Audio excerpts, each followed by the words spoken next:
Darren for this meeting of the Financial Resources Scrutiny Forum held on the 29th of September 2022. I can see, we have apologies from Councillor Matthew Buchanan. We have Councillor Susan Kerr substituting, and you can see that she's present. I can also see that we have Colin Dewar, Grant Ferguson. Do we have Councillor Gowland? No Councillor Gowland. I can see that we also have Councillor Keat. I have apologies from Councillor Lockhart. I can see that we have Councillor Marsh. I have apologies from Councillor McAdams. Do we have a substitute at all for Councillor McAdams? No, thank you. And I can also see that we have Councillor Nugent in the meeting. We also have a number of officers present today. I'll now hand back to yourself, Chair. Thank you, Clerk. Thank you, Carol.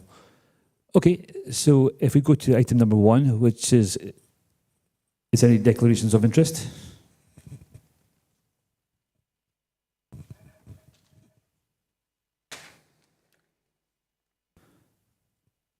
Okay, there's no declarations of interest. We'll move on to item number 2, and that's minutes of the previous meeting. And looking at the papers on pages 3 to 10.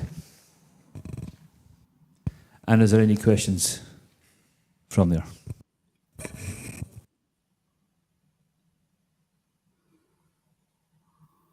Councillor Mars. Thank you, Chair. I was simply preparing to click to speak to second once we agree them, so I don't have a question at this point. I was anticipating Confero.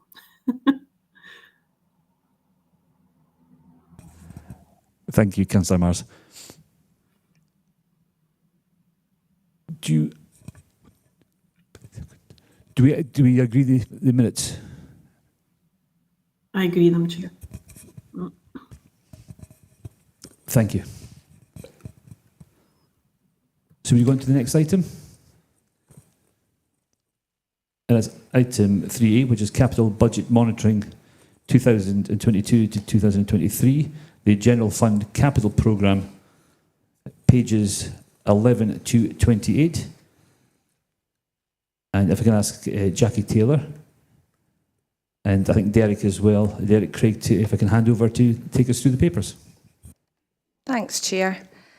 So we're on paper 3A, which is the Capital Budget Monitoring Report for the current financial year. This has taken us up to the 12th of August. This is for the General Fund. We'll cover the housing revenue side in a second. So if I can take you to section 4 of the report, we can summarise the position. We have a revised capital programme for this year, which is just over £97 million. That includes adjustments that were made to the programme of a decrease of just over £1 million, which was agreed at the Executive Committee on the 21st of September. They're detailed in Appendix A, and we'll cover those in a second. The main reason for the reduction was profiling, predominantly around timing on one of the nursery projects at Clyde Terrace. That project is still scheduled to complete in July next year. As we've reported before in last month's papers, we do have an allocation for 3 significant projects where we still have to confirm spend. These are Clyde Bridge, Larkhall Leisure Centre and match funding for Levelling Up. When we have information on spend for those projects, we will update the programme. If I take you to section 4.8 of the report, which is on page 12, you can see there that we are reporting spend to the 12th of August is £14.4 million, which is slightly ahead of where we expect to be at this point in time. If I take you on to the appendices, Appendix A covers the adjustments that the Executive Committee approved, as I mentioned a second ago. So there are a number of adjustments there, which is for your information. There are a number in Community and Enterprise Resources, which predominantly reflect additional funding that is coming into the programme.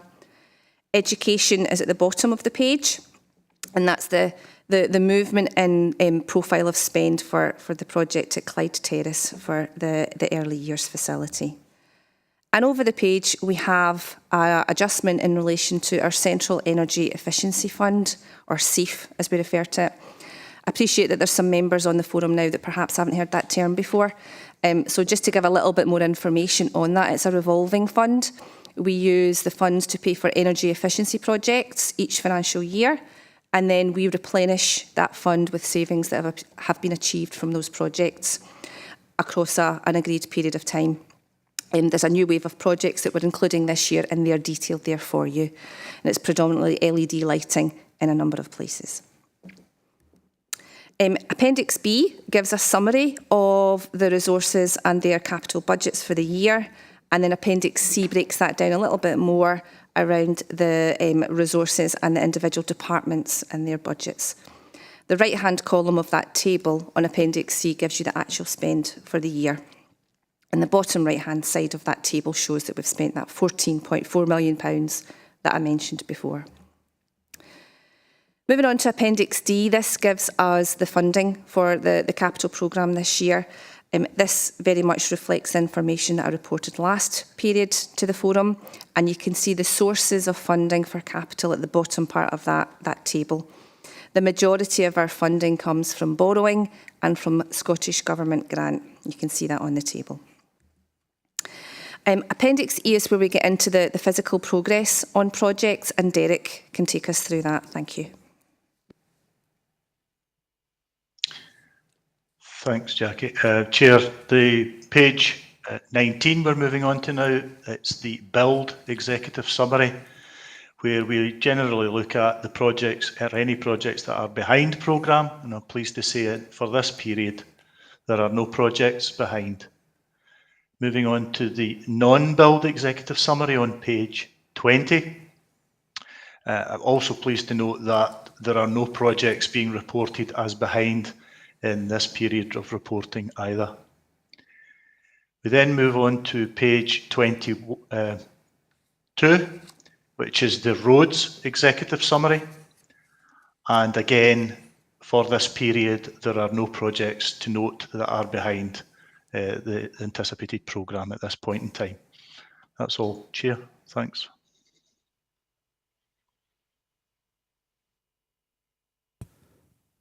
Okay, does anybody have any questions with those papers?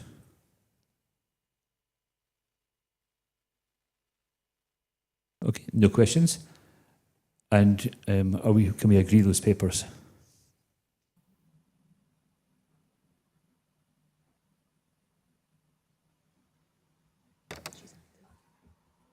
Councillor Mars? Agreed, Chair. Thank you very much.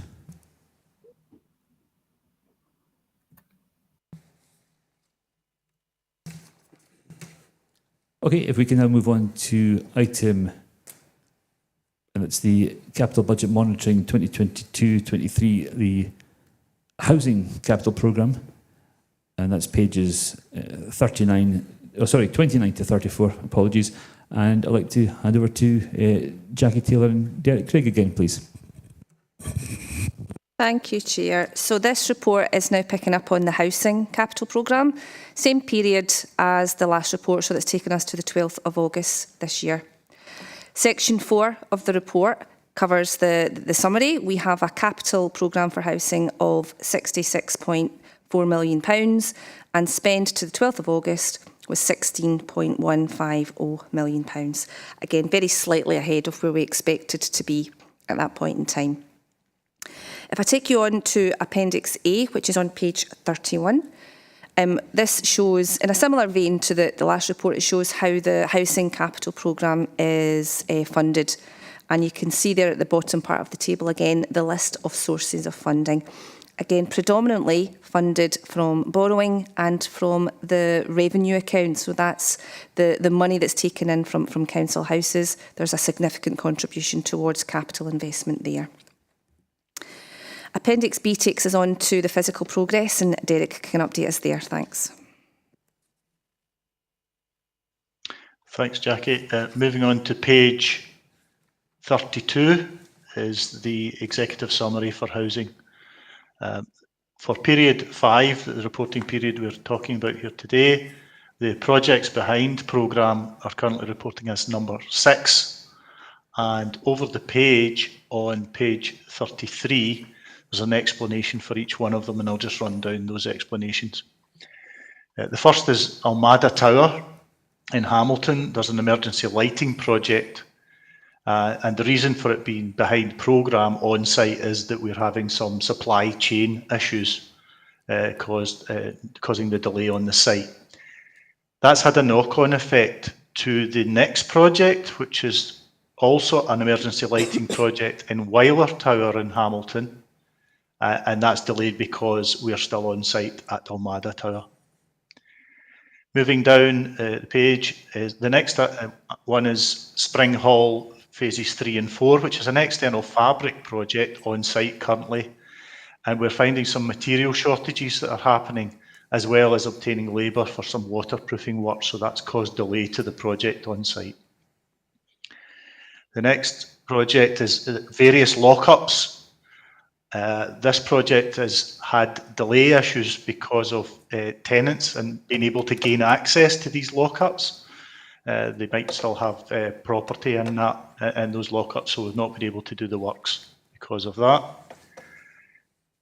The next project is Connell Drive. The project is behind programme as a result, again, of supply chain issues, this time to do with the manufacture of UPVC and aluminium core doors. And the last item on the page is the upgrade of central heating systems across the council. That project is still behind. It was reported last time, I think, and we are still experiencing supply chain issues with obtaining boilers. So that's holding that project up. It's progressing, but it's holding the project up from where we envisaged it being. And that's the report for housing, Chair. Thank you very much. Does anybody have any questions?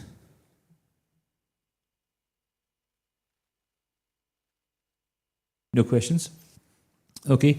Can we agree that report before we move on? Councillor Mars. Agreed, Chair.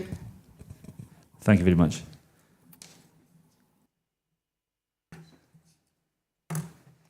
Okay, if we now move on to item number 4, and that's Revenue Budget Monitoring 2022-2023, pages 35 to 40. And I can hand over to Jackie Taylor again, please.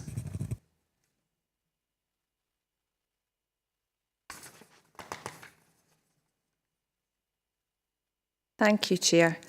So now we're moving on to the revenue budget. So this is our day-to-day running costs budget. And covering again the same period as the last two reports, we're taking it up to the 12th of August this year.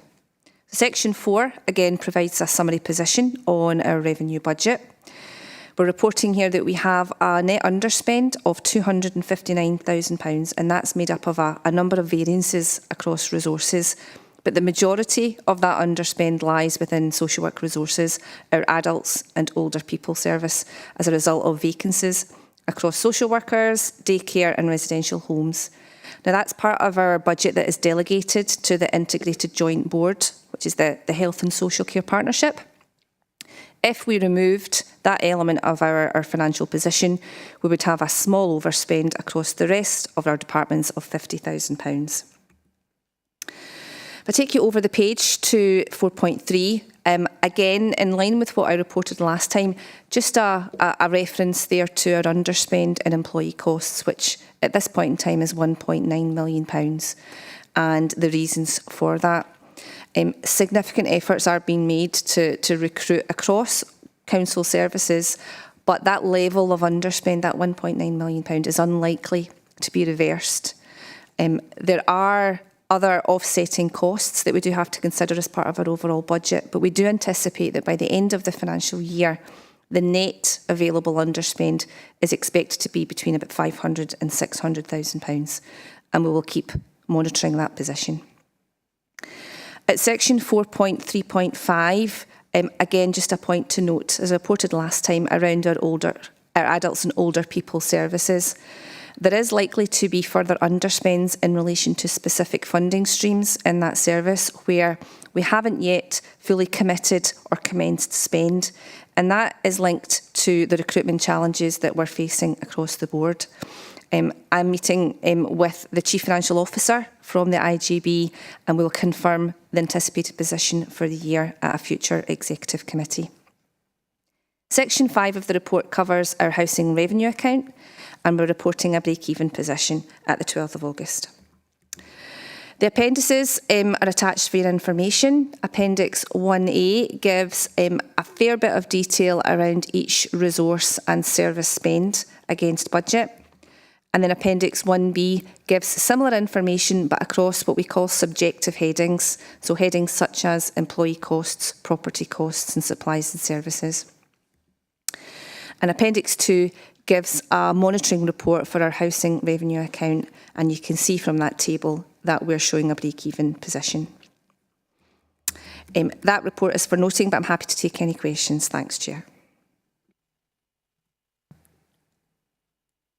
Okay, does anybody have any questions?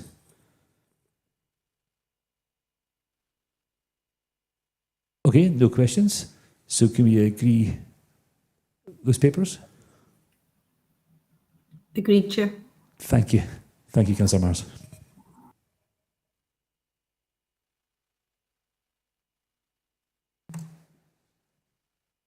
If we can move on to item number 5, and that's the Revenue Budget Monitoring 2022 to 2023, and it's a detailed resource analysis covering pages 41 to 92. I'd like to hand over to Lorraine O'Hagan, please.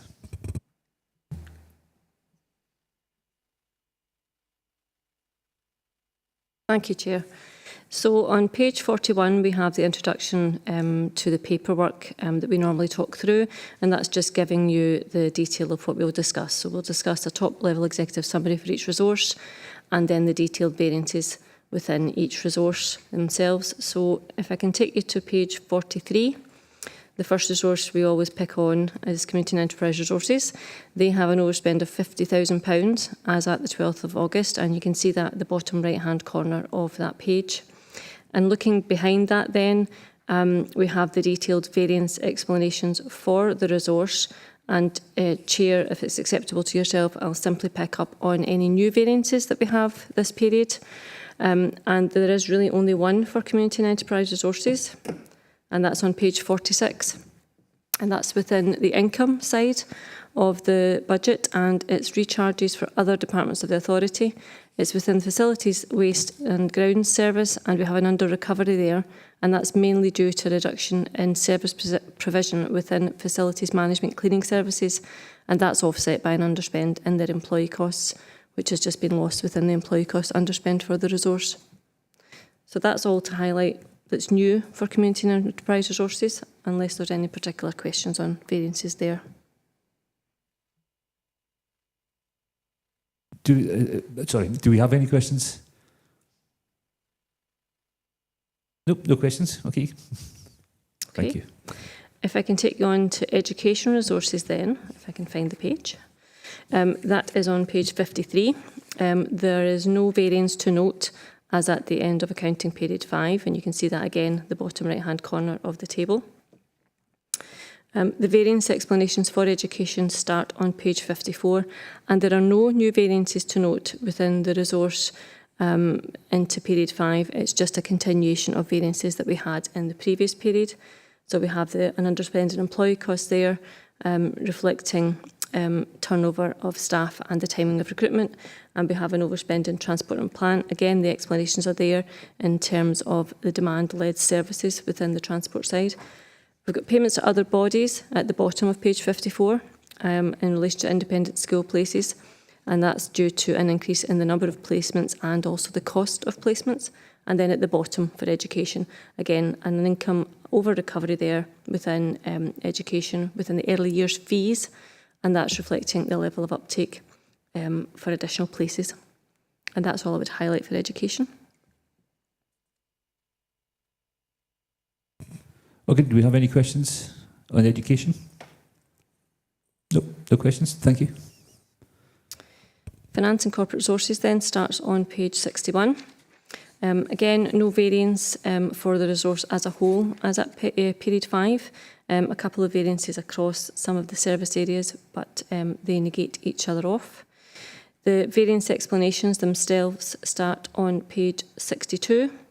So again, highlighting any new variances, I would take you to page 63. And within financing charges, within IT services, we have an overspend in the cost of the leasing contract for leasing IT equipment. And that's partly offset by additional income from recharges to the other resources of the council. Within income, we have an under recovery overall. That's made up of two variances. One is fees and charges for other departments of the authority as an under recovery there within communications and strategy. And that relates to the level of recharges for printing and stationery, postages and externally provided works. And that's offset by underspend in expenditure. And the final one, other income, an over recovery there. And that is in relation to the recharges to other resources and partially offsets the overspend I mentioned a second ago in terms of financing charges for IT. And that's all for finance and corporate. And do we have any questions for finance and corporate? Nope, no questions. Okay, we can move on, thanks. Okay. Housing and technical resources is the next resource. So that starts on page 69. And again, two minor variances, but a zero variance overall for the resource at period 5. Page 70 is where the variance explanations start. A couple of new ones for the resource. So transport and plant, we have an overspend there in terms of fleet service charges for fuel. That's within property services. And they're just noting that the fuel for vehicles is higher than anticipated, fuel cost for vehicles, sorry, is higher than anticipated due to price increases. And in terms of hire of external plant or hire of scaffolding, again, within property services, we have an underspend there. And that's really down to the level of demand. So the demand is lower at this point in the year than we anticipated. The final variance for the resources on page 71, and that's within income. And we have a rental income under recovery there within property services, and that relates to the shopping centre income budget, which is lower than anticipated due to the number of vacant units that we expected. And that's all for housing and technical resources. Thank you. Is there any questions with regards to housing and technical services? No questions? Thank you. The next service area is the housing revenue account, and that's on page 77. So we've got two new variances to highlight there. One is within employee costs, and it's really reflecting higher than anticipated staff turnover to date, so we've got an underspend there. And then the bottom one, there's a year-end transfer to the balance sheet, which is really the balancing item for the housing revenue account. And we are expecting at the moment a lower than anticipated transfer of reserves to date to balance off the account. And that's all for the HRA. Okay, do we have any questions for HRA? Nope. Nope, okay, that's great, thanks. Then we have, finally we have social work resources. So on page 83, the bottom right-hand corner, we can see a £309,000 underspend for the resource as a whole. And you can see the vast majority of that is sitting within adults and older people, which is the delegated element. In terms of variance explanations for social work, there are no new variances. They do start on page 84 in terms of the total position. So at the top of that page, you can see an underspend there of 633,000, and really being attributed across the variety of areas of service and different employee types, really the result of vacancies which the resource are actively recruiting for. If I take you over the page, we've got the payments to contractors overspend there within long-term care, within children and families. It's a result of the continuing requirement for children's residential external school placements. And we have an under recovery in income, which is at the bottom of page 85. We've got fees and charges general under recovery within adults and older people, reflecting the fact that they're still working at reduced capacity following the pandemic. And there's another more sizable variance over the page on page 86, which is in relation to charges to health boards. An over recovery there within adults and older people, reflecting funding for the loss of income as a result of the response to the pandemic. And that's all for social work resources. Thanks, Chair. Thanks very much. Is there any questions with regards to social work services? No questions? Okay, can we all agree that paper? Agreed, Chair. Thanks. Thank you, Councillor Mars.